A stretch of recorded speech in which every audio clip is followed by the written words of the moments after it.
বিসমিল্লাহির রহমানির রহিম। সুপ্রিয় শিক্ষার্থীবৃন্দ, আসসালামু আলাইকুম ওয়া রাহমাতুল্লাহি ওয়া বারাকাতুহু। নিশ্চয়ই তোমরা ভালো আছো, আমিও আল্লাহর রহমতে ভালো আছি। যাই হোক, আমরা গত ক্লাসে তোমাদের যেটা অধ্যায় আলোচনা করেছিলাম সেটা হচ্ছে তৃতীয় অধ্যায়, টাইম ভ্যালু অফ মানি। তো টাইম ভ্যালু অফ মানির আমরা যেটা আলোচনা করছিলাম সেটা হচ্ছে ফিউচার ভ্যালু এনুইটি এবং ফিউচার ভ্যালু এনুইটি ডিউ নিয়ে আলোচনা করেছিলাম, এবং এর মাঝে আমরা ফিউচার ভ্যালু এনুইটি এবং ফিউচার ভ্যালু এনুইটি ডিউ এর কীভাবে কিস্তি বার করতে হয় সেটা আমরা বার করেছিলাম। আজকে আমরা যেটা নিয়ে আলোচনা করব সেটা হচ্ছে যে সুদের হার, বছরের সংখ্যা নির্ণয় এবং রুলস 72 এবং 69 এগুলো নিয়ে আমরা আজকে আলোচনা করব। তো সুপ্রিয় শিক্ষার্থীবৃন্দ, দেখো, আমরা প্রথমে আলোচনা করব এই সুদের হার নিয়ে। তো সুদের হারটা আসলে আমরা অঙ্ক করছি, যেমন ফিউচার ভ্যালু সমান কি লিখছিলাম আমরা লিখছিলাম যে present value into 1 plus I to the power N.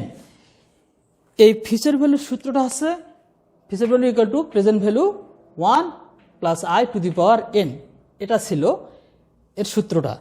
এখন আমাদেরকে বার করতে, আমরা ফিউচার ভ্যালু বার করছিলাম, আবার প্রেজেন্ট ভ্যালু বার করছিলাম, কিন্তু আমরা এখানে আই আছে, এই আইটা হচ্ছে কি ইন্টারেস্ট রেট, এবং এনটা হচ্ছে নাম্বার অফ ইয়ার। আমরা এখানে এখন যেটা আলোচনা করব সেটা হচ্ছে আই, অর্থাৎ ইন্টারেস্ট রেট, অর্থাৎ সুদের হার নিয়ে আলোচনা করতেছি। তো এই আইটা আমাদেরকে বার করতে বলা হচ্ছে, যে আমরা এই আইটা একটা অঙ্কে যদি থাকে, এই আইটা কীভাবে আমরা বার করব সেটা নিয়ে আমরা আলোচনা করব এখন। তো একটা উদাহরণের সাহায্যে আমরা সেটা সুন্দরভাবে উপস্থাপন করতে পারি। তাহলে একটা উদাহরণ আমরা লিখে ফেলি।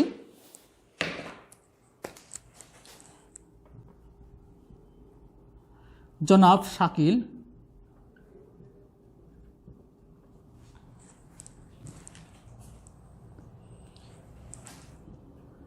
3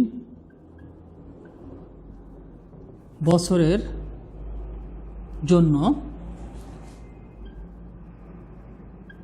5,000 টাকা ঋণ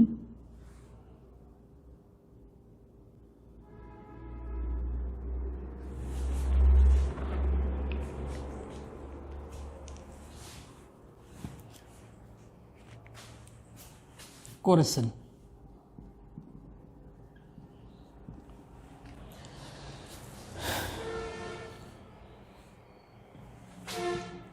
তিন বছর পর সে মোট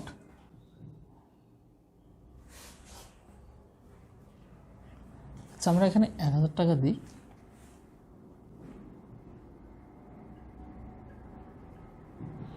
1,331 টাকা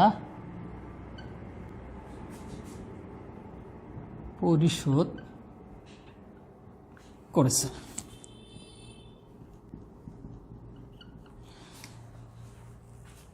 তাহলে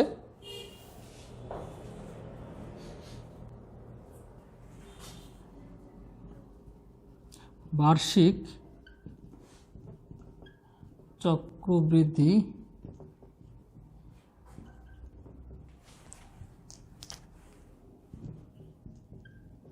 সুদের হার কত? তো এখানে উদাহরণটা হচ্ছে এরকম যে জনাব শাকিল 3 বছরের জন্য 1,000 টাকা ঋণ নিয়েছেন। 3 বছর পর সে মোট 1,331 টাকা পরিশোধ করলো, মানে সুদ এবং আসল সহ। তাহলে বার্ষিক চক্রবৃদ্ধি সুদের হার কত? তাহলে আমরা এখানে কি পেলাম? এটা হচ্ছে সে এত টাকা ঋণ নিয়েছিল এবং 1,331 টাকা সে পরিশোধ করেছে।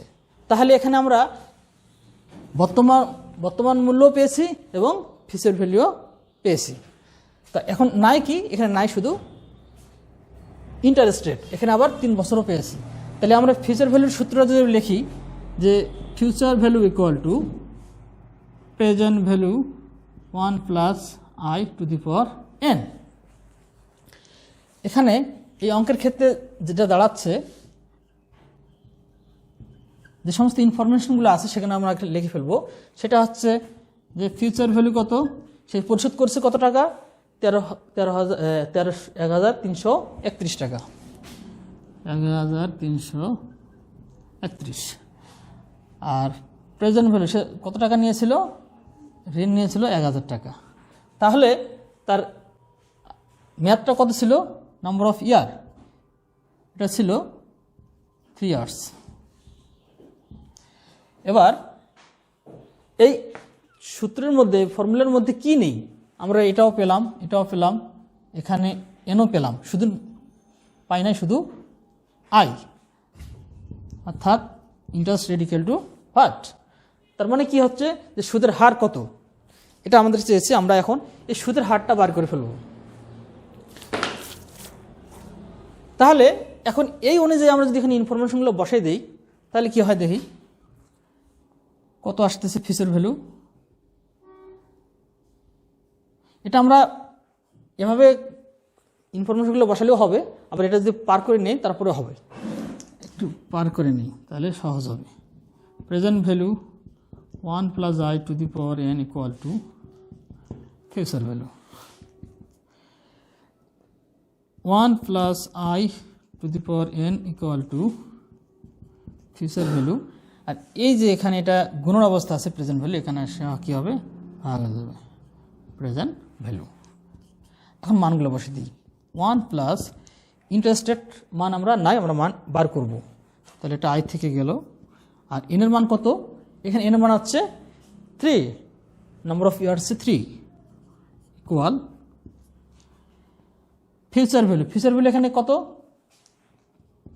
1331। আর প্রেজেন্ট ভ্যালু কত, 1000। এখন আমরা এটাকে যদি ভাগ করি তাহলে কত আসে, 1 plus I to the power 3 equal 1.331। এটার সাথে এটা ভাগ করলে এটা চলে আসে। এখন এখানে আছে 3 বা কিউব বলা যেতে পারে। এখন আমরা যদি স্কোয়ার থাকে তাহলে আমরা সমান ইকুয়ালের ওইদিকে নিয়ে গেলে কি হয়, এটা রুট হয়ে যায়। তো যদি রুটের মান কত, এই রুটের মান হচ্ছে হাফ। এক্ষেত্রে যদি 3 হয়, এখানে কিউব আছে, যদি তাহলে এটা যদি এদিকে চলে আসে তখন এটা কী হবে, 1/3। তাহলে আমরা এটা এরকম আছে, তাহলে 1 প্লাস আই, এখানে 1.331, এখানে এই 3টা যদি আমি সামনে ওইদিকে নিয়ে যাই তাহলে এখানে কি হবে, 1/3 হয়ে যাবে। তখন এটা ক্যালকুলেশন করে কি দাঁড়াচ্ছে, আমরা ক্যালকুলেশন করব। ক্যালকুলেশন করতে অনেক সময় অনেকে ভুল করে ফেলে, তো আমরা এটা লিখে ফেলবো আগে 1.331 পাওয়ার কত, 1/3, 1/3। তাহলে কত আসতেছে আমাদের, তাহলে আই ইকুয়াল টু, এটা ভাগ করলে যেটা আসতেছে সেটা হচ্ছে 1.10। আর এখানে এই যে 1 আছে, এই 1টা সমান সমান ওইদিকে নিয়ে গেলে আমাদের কি হয়, মাইনাস হয়ে যাবে। যেহেতু প্লাস আছে, এর সামনে কিছু নেই, মানে প্লাস। এটা প্লাস আছে, এর সমান সমান এদিকে প্লাস আছে, এটা যদি ওইদিকে নিয়ে যায় তাহলে আমার কী হবে, মাইনাস হয়ে যাবে। তখন আমরা মাইনাস করে দিয়ে দেবো। তাহলে কী আসতেছে, আই ইকুয়াল টু 1 এর সাথে 1 বিকুল 1 হয়, তাহলে 0.10 আসতে, 0.10। তাহলে এটার সাথে বিয়োগ করলে এটা চলে আসতেছে। তার মানে কি দাঁড়াচ্ছে, আমাদের ইন্টারেস্ট রেটটা আসতেছে 10%। সুপ্রিয় শিক্ষার্থীবৃন্দু, তোমরা নিশ্চয় বুঝে গেছো যে আমাদের এই 10% কীভাবে আসলো। আমরা এই সূত্রের মাধ্যমে আমরা এই অঙ্কটি করে ফেললাম, ঠিক আছে। এখন আমরা কিভাবে এই অঙ্কেই, এই ইনফরমেশনগুলি নিয়েই আমরা এই বছরের সংখ্যা নির্ণয় করব যদি বছরের সংখ্যাটা না দেওয়া থাকে। এই জিনিসটা তো ক্লিয়ার নাকি, এটা নিয়ে তো সমস্যার কথা থাকার কথা না। এখন আমরা এটাই শুধু বছরের সংখ্যা থাকবে। এখন এটা নিয়ে আমরা কি বার করলাম, সুদের হার বার করলাম। সুদের হার কত পেয়ে গেছি, এখানে আমরা 10% পেয়ে গেলাম এই অঙ্কের ক্ষেত্রে। একটু চেঞ্জ করে দেবো, একটু চেঞ্জ করে দিলে আমরা বছরের সংখ্যাটাও নির্ণয় করতে পারবো। তো এটা কীভাবে ক্রিয়া করে দেবো দেখি। জনাব শাকিল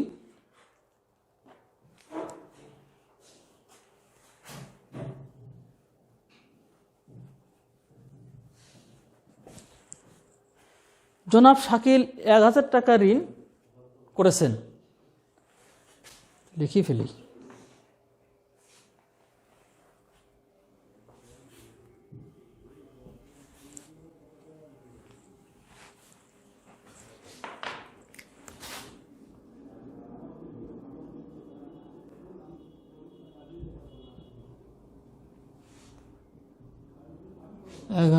টাকা ঋণ করেছেন।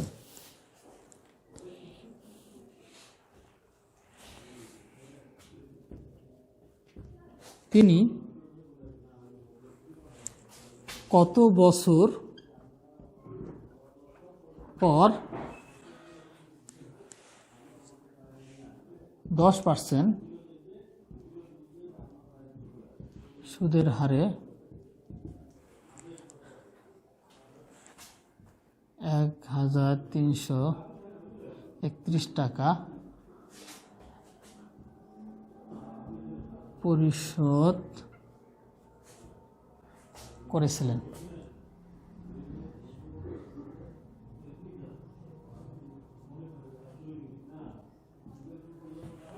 তাহলে এখানে প্রশ্নটা কি দাঁড়াচ্ছে যে জনাব শাকিল 1000 টাকা ঋণ করেছিল, তিনি কত বছর পর, এখানে প্রশ্ন এটাই যে বছর চেয়েছে, বছরের সংখ্যা কত বছর পর। তাহলে এখানে হচ্ছে যে তিনি কত বছর পর 10% সুদের হারে 1331 টাকা পরিশোধ করেছিল। তাহলে আমরা ওই অঙ্কটাই ছিল, ওই অঙ্কটার ক্ষেত্রে শুধু বছর সংখ্যা লেখা ছিল, কিন্তু সেটা আমরা তারপরে আমরা বার করেছিলাম সুদের হারটা কত পেয়েছিলাম, 10%। তাহলে সেই ক্ষেত্রে যদি আমরা 10% সুদের হারটা লিখে ফেলি আর সেক্ষেত্রে বছর সংখ্যাটা যদি বাদ দিয়ে দিই, তাহলে আমাদের এই অঙ্কটা চলে আসে। তাহলে এই অঙ্কের ক্ষেত্রে আমাদের কি করতে হবে, এখানে একটু চেঞ্জ আছে যে আমরা বছরের সংখ্যা বার করবো। এখানে বছরের সংখ্যা অত কি দাঁড়াচ্ছে, এখানে নাম্বার অফ ইয়ার 3 ইয়ার্স, এটা জানা নেই মনে করো, এটা আমরা জানি না, এটা আমরা বার করব। তাহলে এটা equal to number of year equal to what, ঠিক আছে শিক্ষার্থীবৃন্দ। তাহলে এখানে আমরা এই সূত্রটার, এই অঙ্কটার ক্ষেত্রে কীভাবে করব, আমরা এই অঙ্কের ক্ষেত্রেও আমরা একইভাবে সূত্রটা প্রয়োগ করব। তো একইভাবে সূত্র প্রয়োগ করলে এভাবে লিখে ফেলে এটা চলে আসলো। তারপরে এখানে মানগুলো বসিয়ে দেবো। এখানে সেই ক্ষেত্রে এই পর্যন্ত আগের মতোই আছে, এই পর্যন্ত কোনো চেঞ্জ হবে না। এখন আয়ের মান আমরা বসিয়ে দেবো। আয়ের মানে আমরা কি পেয়েছি, 10%। অর্থাৎ 10% অর্থ হচ্ছে যে 0.10, এটাকে 10% বলা হচ্ছে। আচ্ছা, এখন নাম্বার অফ ইয়ার আমাকে বার করতেই বলছে যে n ইকুয়াল টু হোয়াট।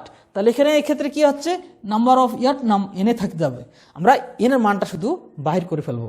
আচ্ছা, এখন দেখো 1 + 0.01.10 number of year equal to, এখানে ভাগ করলে কত আসতেছে, 1.331 এটা আসতেছে, ঠিক আছে। এখন আমরা এখানে এনটা পাওয়ার হিসেবে আছে, এখানে কিন্তু পাওয়ার হিসেবে যদি ধরে তাহলে এখানে 1 থাকবে, আর কিছু থাকে না। তাহলে সেক্ষেত্রে আমরা কি করব, এখানে একটু জিনিস ব্যতিক্রম ধর্মী আছে, এটা যোগ করে দিলে কত আসে, 1.10, এটা পাওয়ার n আর ইকুয়াল টু, এখানে আমরা যেটা জিনিসটা করতে হবে একটু ব্যতিক্রম, সেটা হচ্ছে লগ এবং সূচকের অঙ্ক তোমরা নিশ্চয় করেছো ক্লাস 9-10-এ। তো এইরকমভাবে লগ এবং সূচকের সাহায্যে আমরা এই অঙ্কটা এখানে এই ক্যালকুলেশন করতে হবে। তাহলে আমরা এখানে লগের যদি সাহায্য নিই, log 1.10 two the power n, আর এখানে লগ নিলাম 1.331। এখানে বলতে হবে উভয় পার্শ্বে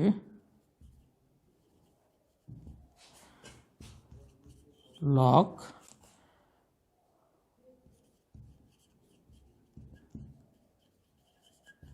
নিয়ে পাই, উভয় পাশে লগ নিয়ে পাই। তো আমরা এখানে উভয় পাশে লগ নিলাম, নেওয়ার ফলে কি আসলো, এখানে আমার মূল টার্গেট হচ্ছে এন এর মানটা বাহির করা। তো লগ এবং সূচকের ক্ষেত্রে কি আসে, যে যদি কোনো সংখ্যার উপর পাওয়ার থেকে পাওয়ারটা সামনে চলে আসে, তাহলে আমরা এখানে এনটাকে সামনে দিই, তাহলে এন লগ কত আসে 1.10 ইকুয়াল, এই লগ এখানে থাকে, এটা থেকে যাচ্ছে লগ 1.331, এটাই থেকে যাচ্ছে। এখন আমরা শুধু এন এর মান বার করবো, সেহেতু শুধু এন রাখবো, এন ইকুয়াল টু, এখন আমরা এই উপরে জিনিসটি লিখে ফেলবো লগ 1.331 ডিভাইডেড লগ 1.10। ঠিক আছে শিক্ষার্থী বন্ধু, এখন আমরা এই লগের মানগুলো যদি বসে দিই, তাহলে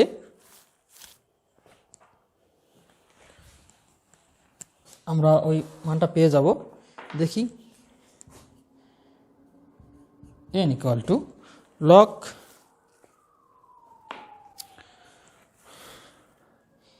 এখানে দেখো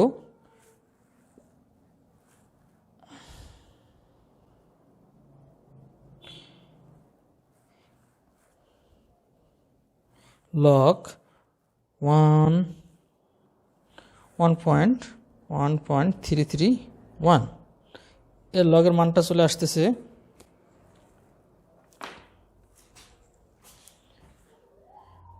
0.24178055।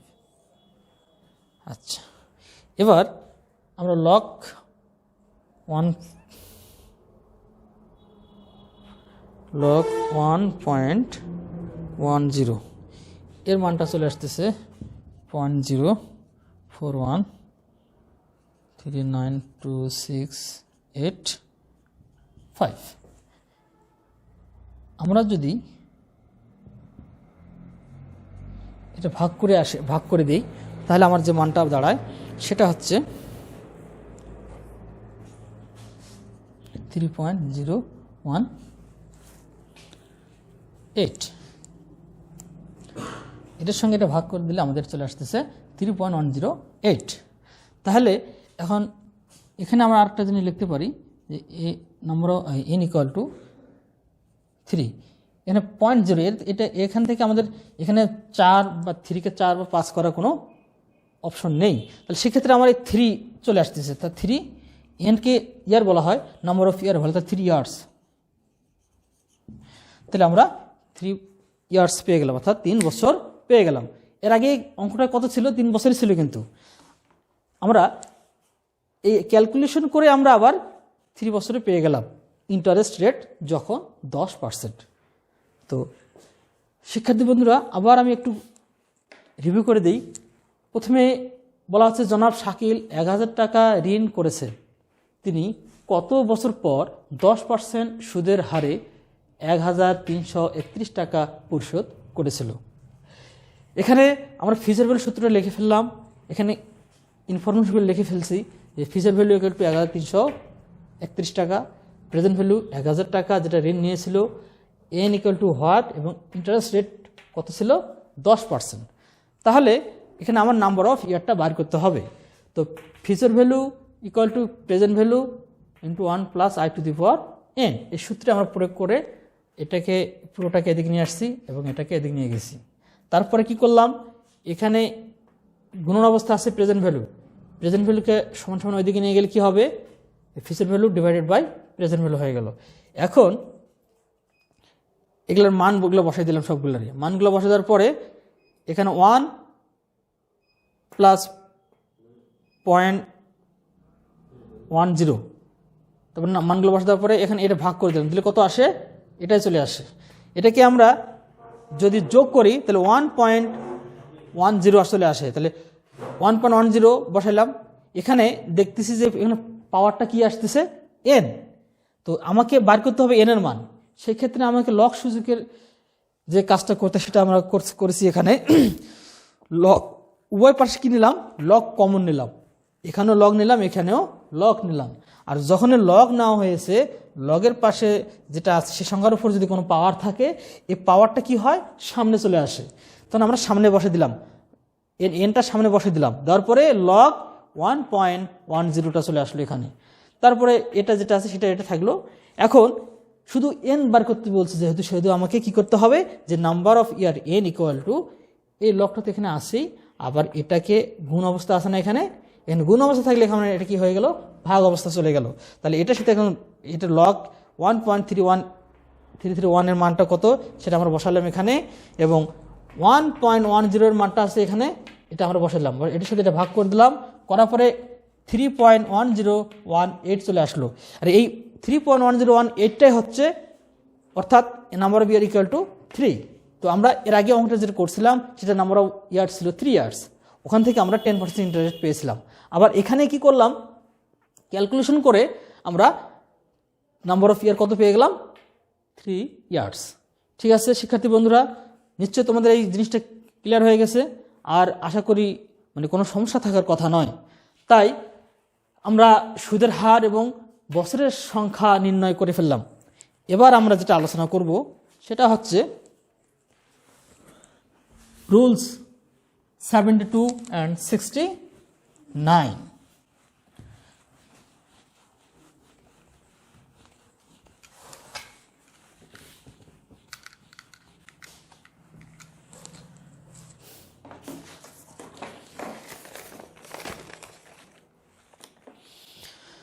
তো এখন আমরা যেটা আলোচনা করব রুলস 72 এবং 69। রুলস অর্থ হচ্ছে বিধি, আর কি আইন যেটা বলা হচ্ছে। যে তাহলে বিধি 72 বা 69 বলতে বার্ষিক চক্রবৃদ্ধিকরণের ক্ষেত্রে যে কোনো পরিমাণ বিনিয়োগকৃত অর্থ কত বছর এবং কত % সুদে দ্বিগুণ হবে তা সংক্ষেপে নির্ণয় করার কৌশলই হচ্ছে এই রুলস 72 এবং 69। তো আমরা এখন রুলস 72 এবং 69 নিয়ে একটু আলোচনা করব এবং এর সূত্রগুলো কি সেটা নিয়ে আলোচনা করব।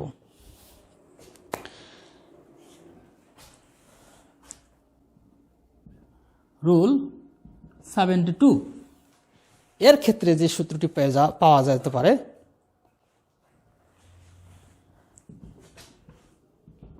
এখানে দুটো জিনিস আছে, বিনিয়োগকৃত অর্থ কত বছরে দ্বিগুণ হবে, আর নম্বর 2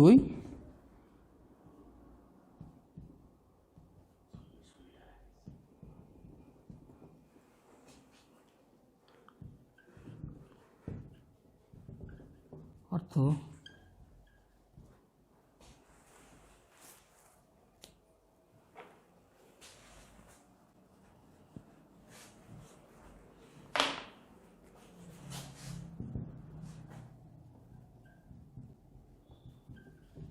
সুদের হারে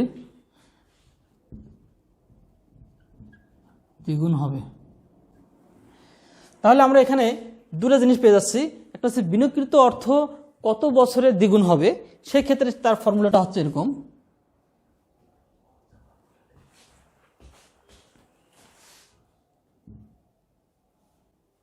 কত বছর